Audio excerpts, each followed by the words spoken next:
What if I told you that you can now confess your sins in your pajamas without even leaving your home, and that your closest place of worship isn't just around the corner, but right there on your laptop screen?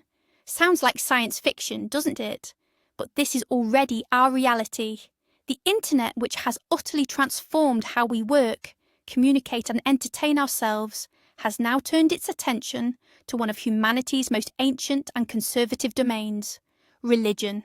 This collision is giving rise to forms that are both astonishing and, at times, unsettling. Today, we're going to talk about cyber churches, online confessions, avatar priests, and how technology is rewriting sacred texts and rituals. Are you ready to see what Faith 2.0 looks like? I promise you'll discover something that will make you rethink both religion and the digital world. Is this a path to salvation or to profanation? What do you think? Let's explore this together. Before we dive into the world of virtual reality and artificial intelligence, let's take a step back. Because the idea of religion embracing cutting-edge technology is actually nothing new. Think back to the 15th century and Gutenberg's invention of the printing press. That was a technological revolution that made the Bible accessible to the masses and, in essence, ignited the Reformation. Then, in the 20th century, came radio. And what did we see? Radio evangelists reaching millions of listeners through their broadcasts. Next came television, and suddenly, televangelists were building entire media empires, broadcasting from studios that resembled opulent palaces. Each new communication technology inevitably became a powerful tool for spreading faith. The internet is simply the next, yet arguably the most potent and all-encompassing stage in this long history. It doesn't just transmit information, it creates entire worlds and novel modes of interaction that challenge the very notion of presence itself. Let's begin by defining what a cyber church actually is. Forget the idea of a simple website listing service times. A true cyber church is a full-fledged digital community. It's a place where people don't merely passively watch a broadcast, but actively engage in the life of the community. They interact in live chats during online sermons, join virtual scripture study groups, receive spiritual support through messaging apps, and even participate in charitable activities together, coordinating everything online. For many people, particularly those in remote areas, facing mobility challenges, or simply unable to find their spiritual home offline, this format offers a genuine lifeline. It's more than just an online church. It's a deliberate effort to recreate all the social and spiritual functions of a traditional community within the digital realm. And as we'll explore, this endeavour is proving to be incredibly far-reaching. But how did we get here? This didn't just happen overnight. The first seeds of digital faith appeared in the early days of the internet, back in the 80s and 90s, in the form of text-based forums and Usenet newsgroups. Believers from across the globe found each other, discussing theological matters and sharing their experiences. It was much like a special interest group. Then, with the advent of broadband internet, came the era of streaming. Churches began broadcasting their Sunday services live. At first, it was simply video, but gradually, these streams became increasingly interactive, featuring live chats, real-time Q&A sessions with clergy, and online donation buttons. The COVID-19 pandemic proved to be a powerful catalyst, propelling this niche trend into the mainstream. When church doors closed, millions were forced to seek spiritual solace online, and the internet was ready. Now let's address what is arguably the most controversial aspect: online confession. The very possibility of repenting sins via a web form, messenger app, or Zoom call sparks intense debate. Proponents highlight its immense benefits. Imagine, for instance, someone who is bedridden, or an individual living in a country where their religion is persecuted. For them, this could be the only opportunity to partake in a vital sacrament. Furthermore, the anonymity offered by the internet can help people open up and share things they might be too embarrassed to discuss face-to-face. Critics, however, view this as a potential profanation. They argue that confession is not simply a transfer of information. It's a deeply personal, sacred act that demands physical presence, eye contact, and a profound sense of shared intimacy. transforming a sacrament into a digital transaction, they contend, strips it of its depth and reduces repentance to a mere formality, a simple clearing of the conscience's cache. But what if we take this a step further? Imagine donning a VR headset and finding yourself in a majestic cathedral, surrounded by other worshippers, all represented as avatars. You listen as the sermon is delivered by an avatar of a priest. This isn't some futuristic fantasy. It's happening right now. Platforms like VR Chat already host fully functioning, persistent virtual churches. The advantages are clear: full immersion, a strong sense of presence, and the ability to attend a service without ever leaving your home. However, this also brings forth a host of challenging questions. Can a digital avatar truly possess spiritual authority? Is a prayer uttered in a virtual space as valid or meaningful as one offered in a physical church? And what's to stop a malicious actor from creating a priest avatar and misleading congregants? This technology blurs the line between mere game and sacred ritual, leaving theologians to ponder where the new boundaries of the permissible and the sacred truly lie. One of the internet's most powerful benefits is its capacity to break down barriers. For religion, this has unlocked incredible possibilities. Now the church is no longer just a local building, it's a global network. Someone from a Siberian village can listen to a sermon by a California pastor. A Buddhist in Europe can join a meditation session at a Japanese monastery, and a Muslim in Canada can hear interpretations of the Quran from a scholar in Cairo. This fosters truly global communities, united not by geography, but by shared beliefs. It helps religious minorities feel part of something larger, find support, and avoid feeling isolated. The internet thus creates a global congregation, one that can be more cohesive and informed than any community confined by brick-and-mortar walls. However, when religion enters the realm of social media, we inevitably face its inherent rules. The fundamental principles here are likes, shares, and engagement. Spiritual life begins to be quantified by digital metrics. A sermon is deemed successful if it garners a high number of views. A clergyman's post is judged by its like count. The temptation arises to speak not what is spiritually important, but what will resonate with the audience, generating hype and going viral. This phenomenon is often called the gamification of faith. Instead of profound spiritual exploration, individuals might start chasing social approval in the form of likes and comments.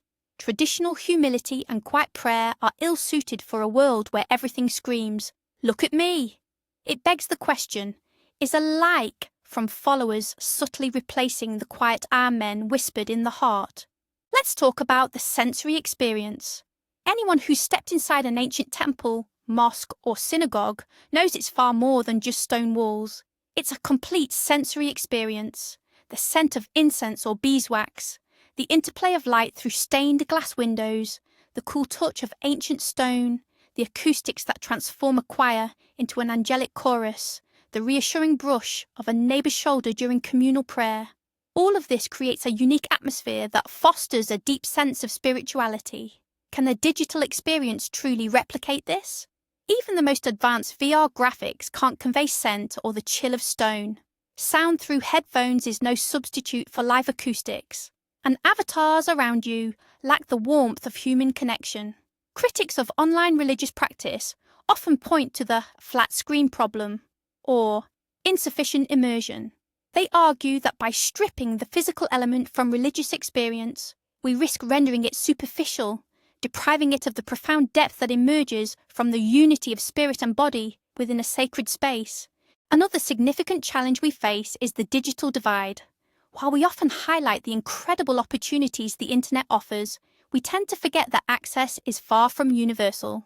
Senior citizens, who make up a significant portion of many religious communities, frequently lack the necessary technical skills. They might struggle to install Zoom or even understand how to use a VR headset. Meanwhile, individuals in impoverished regions may not have access to stable, high-speed internet connections at all. This creates a paradoxical situation. Technology, which is meant to unite, can actually end up creating new barriers instead. It risks isolating the most vulnerable from spiritual life, precisely those who might need it most. This essentially creates two distinct worlds: the connected faithful, who enjoy all the benefits of the digital church, and the disconnected, who risk being left behind by this emerging religious order. Now brace yourselves, because we're about to delve into a realm of pure science fiction. What if a sermon isn't delivered by a human, or even a human's avatar, but by artificial intelligence itself? Such experiments are already well underway. In Japan, for instance, a robot priest named Mindar already recites sutras in a Buddhist temple. In Europe, neural networks are already being utilized to craft prayers and even entire sermons. AI can analyze thousands of sacred texts and theological works, then compose an incredibly structured, compelling, and arguably ideal speech. But can a machine truly possess spirituality? Can it demonstrate compassion or offer wise counsel that stems not merely from algorithms but from genuine life experience and profound faith? The question of whether artificial intelligence can truly serve as a spiritual guide is arguably one of the most complex and profound theological and philosophical challenges of our time. Wherever there's a large audience, money is sure to follow, and digital religion is no exception. Ways to monetize faith online are becoming increasingly inventive. It all began with simple donate buttons on websites. This evolved into paid subscriptions for exclusive spiritual content, online theology courses, and even one-on-one consultations with clergy for a fee. But the newest frontier, blockchain. We've seen the emergence of religious cryptocurrencies, and some organizations, reportedly even the Vatican, have started issuing NFTs. You can now buy a unique digital token for an image of an icon, or even for a digital prayer. On one hand, these innovations offer new avenues to support religious institutions. On the other, it blurs the line between faith and commerce, transforming sacred artifacts into speculative digital assets. So, where exactly does a donation end and a business begin? For any major religion, a primary concern has always been maintaining the purity of its doctrine. For centuries, institutions like councils, synods, and ulama councils were established to determine what constituted truth and what was heresy. The internet is now dismantling this entire system. Information spreads instantly and uncontrollably. Anyone can create a blog or a YouTube channel and begin broadcasting their own unique interpretation of sacred scriptures. If their ideas prove popular, they can gather thousands of followers before official religious institutions can even respond. This creates a vast breeding ground for all sorts of sects, cults, and misleading teachings. Combating digital heresy becomes virtually impossible, as there's no central authority or censorship online. This is simultaneously a democratization of theology and a source of profound chaos. Pilgrimage stands as a cornerstone in countless religions. This journey to sacred sites is a profound spiritual endeavor, demanding significant effort, time, and financial resources. But what if you could embark on such a pilgrimage without ever leaving your couch? Virtual and augmented reality technologies are now making this possible. Today, highly detailed 3D tours already exist for sacred sites like Jerusalem, Mecca, the Vatican, or the ancient temples of Angkor Wat. You can walk the very streets where Christ once walked, see the Kaaba up close, or even virtually attend a service within the magnificent St. Peter's Basilica. For those unable to make the physical journey, this presents a unique and invaluable opportunity to connect with these sacred sites. But this inevitably raises a crucial question. Is it a true substitute? Can a comfortable virtual stroll truly equate to the arduous, transformative journey of a real pilgrim? Doesn't the very essence of pilgrimage, the spiritual achievement, the profound act of self-overcoming that defines it, get lost when all you need to do is simply put on a pair of VR goggles? The internet isn't just a platform for transforming old religions. It's also the perfect incubator for creating new ones. In the past, establishing a new religious movement required a charismatic leader, significant time, and substantial resources to spread its ideas. Today, all it takes is a website, a social media group, or a Discord server. The internet allows like-minded individuals from across the globe to instantly connect and form communities around the most unusual ideas.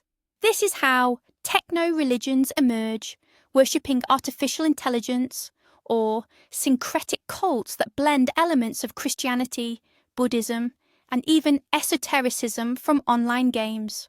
While some of these are harmless, others can quickly become dangerous, destructive cults. The internet has drastically lowered the barrier to entry for establishing new faiths, and we are only just beginning to grasp the full implications.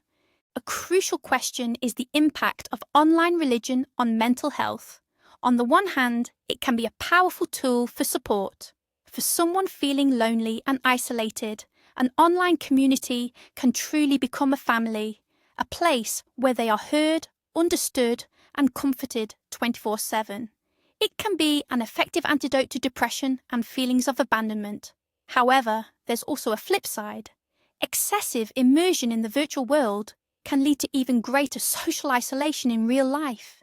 Individuals might prefer interacting with avatars over genuine contact with family and friends.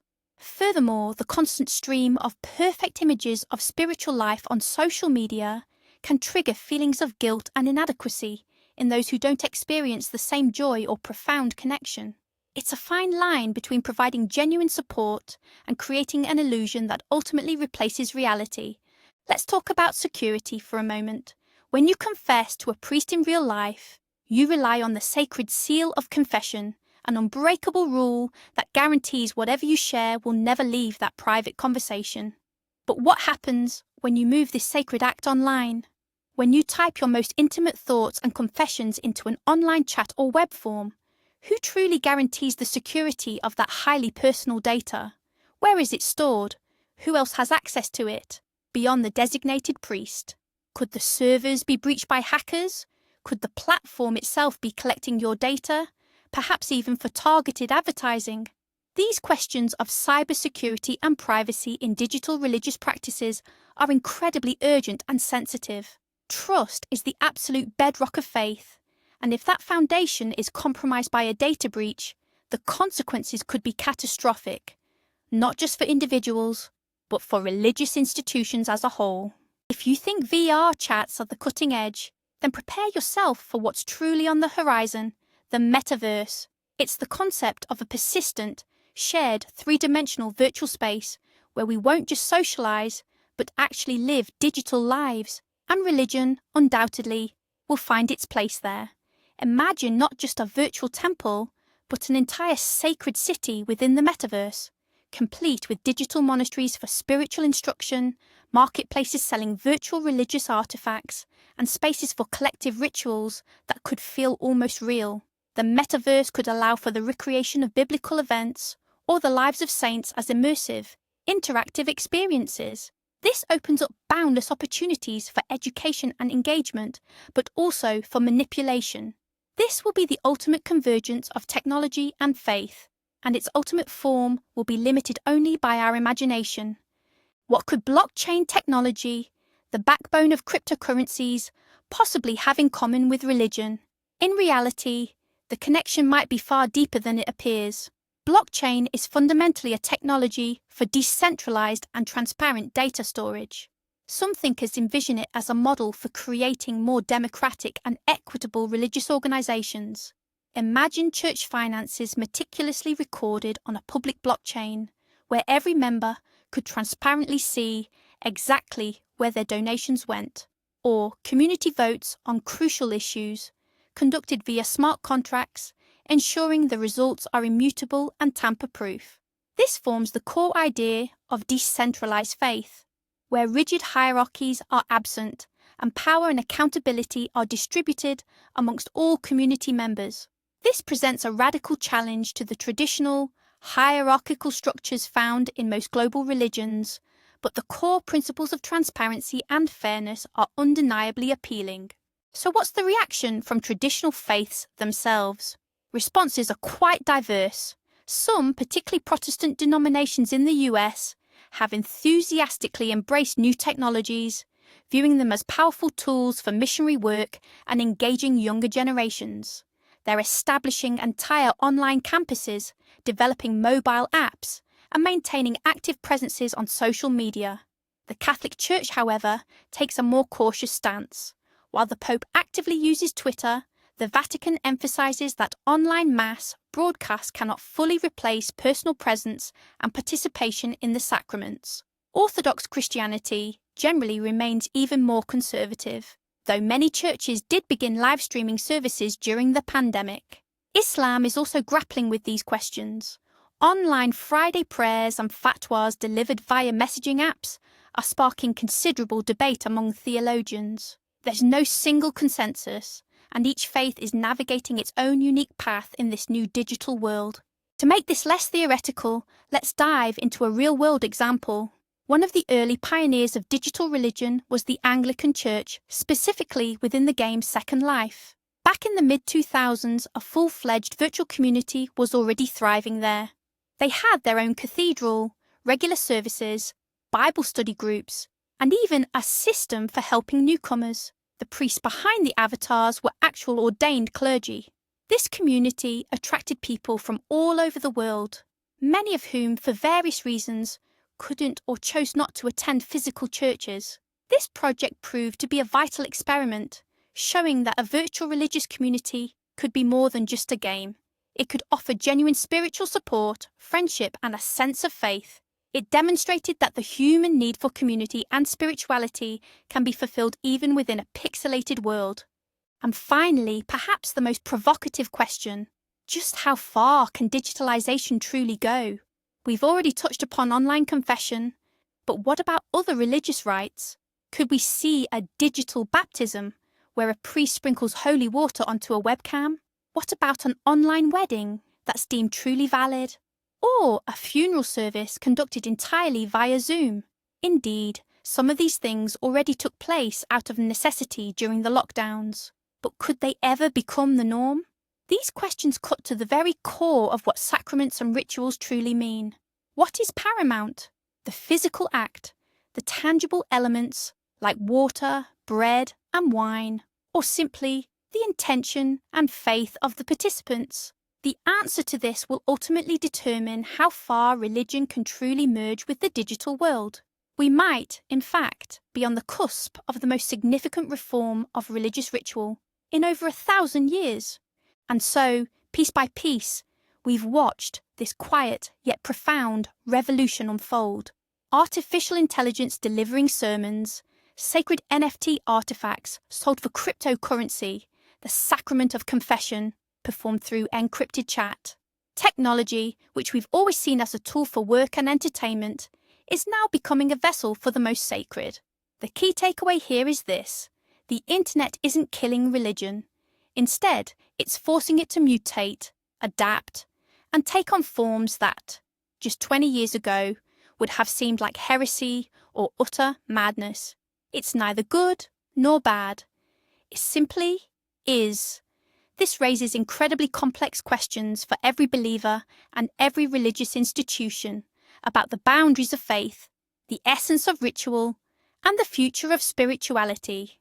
Thank you for watching this video to the very end. If this topic made you think, please subscribe to the channel and give this video a like. It really helps us create more deep dives like this. Now for the main question to you. Do you think genuine, profound faith is possible without real-life human connection? Can a pixelated temple ever replace a physical one? Share your thoughts in the comments below. I'd be incredibly interested to read what you think.